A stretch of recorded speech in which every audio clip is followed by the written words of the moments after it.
మనం ఇది చరిత్ర చెప్పిన వాస్తవం కదా.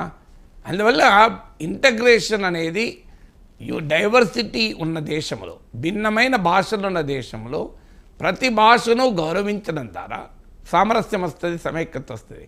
కానీ ఒక భాష పైన మరో భాషను రుద్దితే సమైక్యత రాదు. మరి నార్త్ ఇండియా వాళ్ళు కూడా తెలుగు తమిళ్ నేర్చుకోవాలని, ఇది మరి యోగి ఆదిత్యనాథ్కు పవన్ కళ్యాణ్ చెప్పచ్చు కదా.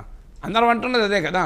త్రిభాషా సూత్రం తమిళనాడులో, ఆంధ్రప్రదేశ్లో, తెలంగాణలో అమలు కావాలి, ఉత్తరప్రదేశ్లో ఎందుకు అమలు కాదు అని అడుగుతున్నాం. బీహార్లో ఎందుకు అమలు కాదు అంటున్నాం. వాళ్ళు ఎందుకు 3 భాషలు నేర్చుకోరు? వాళ్ళు ఇంగ్లీష్ హిందీ సరిపోతుంది అంటున్నారు. వాళ్ళకి తెలుగు అవసరం లేదు, తమిళ అవసరం లేదు, కన్నడ అవసరం లేదు. చంద్రబాబు నాయుడు ఏమంటున్నాడు? ఢిల్లీకి పోయినప్పుడు మాట్లాడుకోవటానికి కావాలని. ఢిల్లీకి ఎంతమంది పోతున్నారు? ఢిల్లీలో అమెరికా నుంచి వచ్చినవాడు వస్తలేడు ఢిల్లీకి, వాడు హిందీలో మాట్లాడుతున్నారా? ఫ్రాన్స్ టూరిస్టులు వస్తలేరా? వాళ్ళు హిందీలో మాట్లాడుతున్నారా? స్విట్జర్లాండ్ వాళ్ళు వస్తలేరు, వాళ్ళు హిందీలో మాట్లాడుతున్నారా? బ్రిటన్ వాళ్ళు వస్తలేరా? హిందీలో మాట్లాడుతున్నారు వాళ్ళంతా.